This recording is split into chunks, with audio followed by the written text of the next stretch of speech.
September 1939. Britain stood on the edge of an abyss, staring down into the darkest chapter of human history. And here's the thing that'll blow your mind, they almost didn't jump.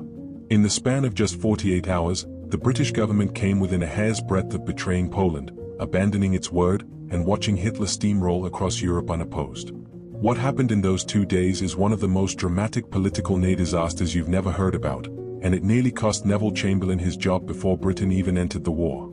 Let me paint you a picture. It's August 1939, and London is a city living on borrowed time. The grand facades of Westminster, the rule, a policy stating that Britain wouldn't face a major war for at least 10 years, had been renewed annually like a magical incantation that might make it true. By the time they finally abandoned it in 1932, the damage was done. The British Army could muster just 224,000 regular soldiers, pathetically small compared to Germany's millions. The RAF had been flying obsolete biplanes while the Luftwaffe developed cutting-edge fighters and bombers. Only the Royal Navy, still the world's largest, gave Britain any real military advantage. Enter Neville Chamberlain, a man history would remember as either a naive fool or a tragic hero depending on who's writing the textbook. Chamberlain became Prime Minister in 1937 with one overriding mission: avoid another war at almost any cost. And honestly, most of Britain agreed with him. The policy had a name: appeasement. Feed the beast small meals, and maybe it won't eat you. Give Hitler the Rhineland. He says it's German territory anyway, and the Treaty of Versailles was pretty harsh. Let him unite with Austria. They're German-speaking people who want to join Germany. Hand over the Sudetenland from Czechoslovakia. 3 million ethnic Germans live there, and Hitler promises, absolutely promises, this is his last territorial demand in Europe. September 1938. Munich. Chamberlain flew to Germany 3 times in 2 weeks to negotiate with Hitler, something no British Prime Minister had ever done before. The final meeting brought together Britain, France, Germany, and Italy. Notably absent? Czechoslovakia, the country they were carving up like a Sunday roast. The deal was done in the early hours of September 30th. Hitler got the Sudetenland. Chamberlain got a piece of paper with Hitler's signature promising peace. He flew home to London, wanted to hear it. Churchill was dismissed as a warmonger, a has-been desperate for relevance. 6 months later, March 15, 1939, German tanks rolled into Prague. Hitler had torn up the Munich Agreement before the ink was dry and swallowed the rest of Czechoslovakia whole. The scales fell from British eyes in an instant. Chamberlain's policy of appeasement was revealed as a catastrophic failure. Hitler's word was worthless. His promises meant nothing. And Britain had handed him a modern industrialized nation with a world-class arms industry and one of Europe's best armies without firing a shot. Germany was now stronger, more dangerous, and clearly unstoppable through diplomatic means alone. The British government scrambled.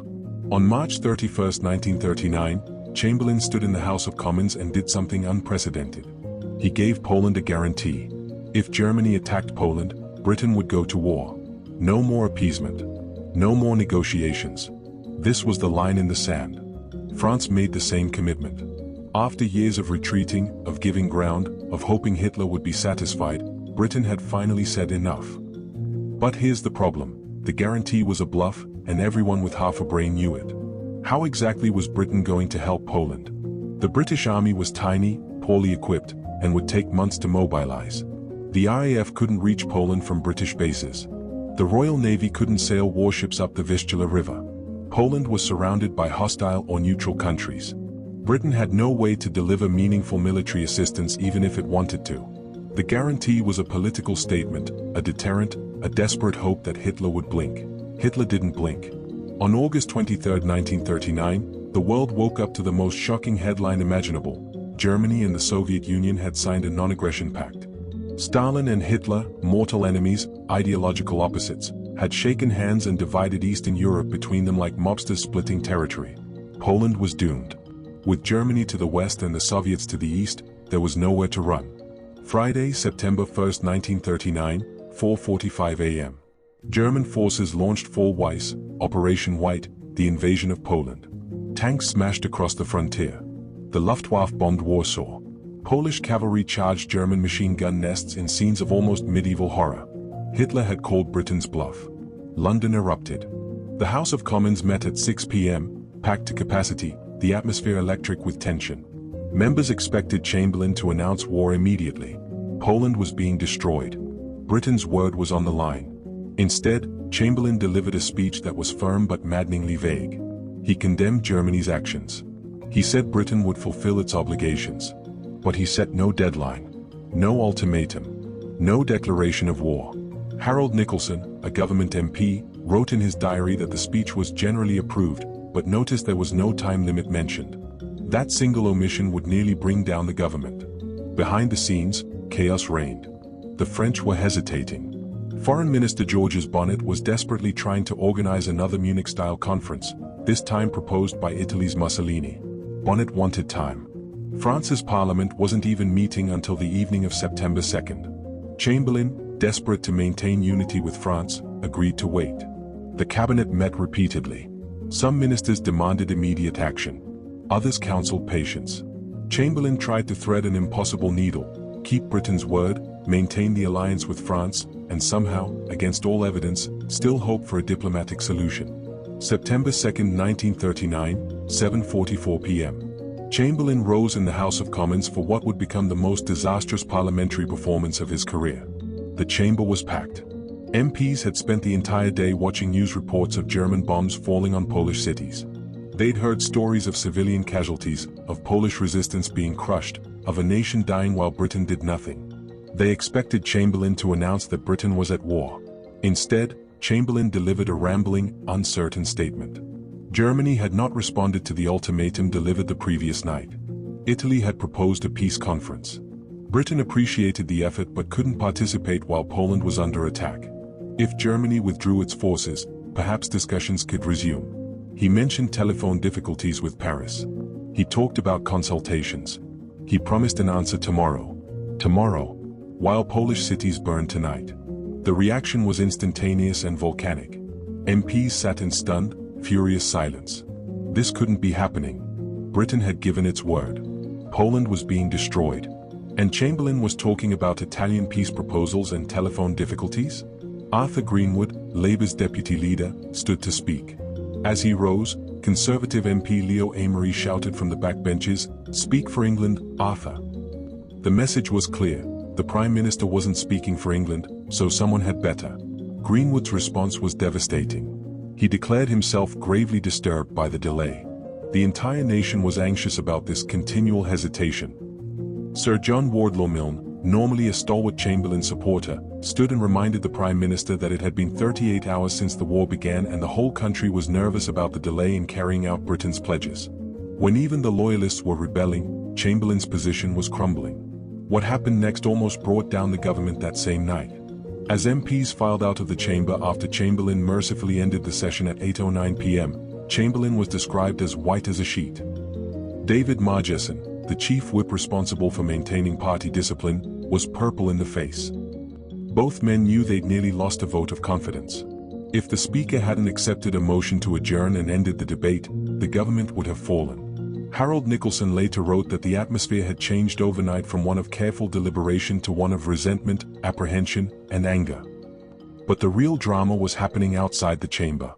10 cabinet members stormed out of the Commons and held an impromptu meeting. They drafted an ultimatum. If Chamberlain didn't declare war by midnight, they would resign en masse. The Foreign Secretary, Lord Halifax, who had been Chamberlain's closest ally in appeasement, told the Prime Minister in no uncertain terms that delay was impossible. The government would collapse. The Conservative Party would split. The country would never forgive them. Chamberlain was trapped. His entire policy for 2 years had been to avoid war. He'd flown to Germany, negotiated with Hitler, believed in the possibility of peace. And now his own cabinet was threatening mutiny. His own party was ready to abandon him. The man who had worked harder than anyone to prevent war was being forced to declare it. The cabinet met again at 11:30 p.m. The discussions were heated. Chamberlain argued that France needed time to mobilize, that coordinating with the French was essential. Halifax countered that Britain's honor was at stake. If they waited longer, Britain would be seen as betraying Poland. Other ministers supported Halifax. Chamberlain was isolated. Finally, in the early hours of September 3rd, the decision was made. Britain would issue an ultimatum to Germany that morning with a deadline of 11 a.m. 2 hours. That was all the time Hitler would get. Sunday, September 3, 1939, 9 a.m. British Ambassador Sir Neville Henderson delivered the ultimatum to the German Foreign Ministry in Berlin. The message was blunt: withdraw all forces from Poland or a state of war would exist between Britain and Germany. The deadline, 11 a.m. British summer time. In London, people gathered around radio sets. In homes, in pubs, in shops, everyone waited. The nation held its breath. Would Hitler respond? Would he withdraw? Deep down, everyone knew he wouldn't, but the desperate hope remained. 11 a.m. Silence from Berlin. 11:15 a.m. The BBC interrupted programming. Prime Minister Neville Chamberlain's voice came through speakers across the nation, crackling with emotion and exhaustion. This morning the British ambassador in Berlin handed the German government a final note stating that unless we heard from them by 11 o'clock that they were prepared at once to withdraw their troops from Poland, a state of war would exist between us. I have to tell you now that no such undertaking has been received, and that consequently this country is at war with Germany. He continued, his voice breaking slightly, everything that I have worked for, everything that I have hoped for, everything that I have believed in during my public life has crashed into ruins. Britain was at war. After all the delays, all the hesitation, all the nearly fatal political blunders of the previous 48 hours, Britain had finally kept its word. But the cost of those delays would haunt Chamberlain forever. Harold Nicholson's assessment was brutal. In those few minutes he flung away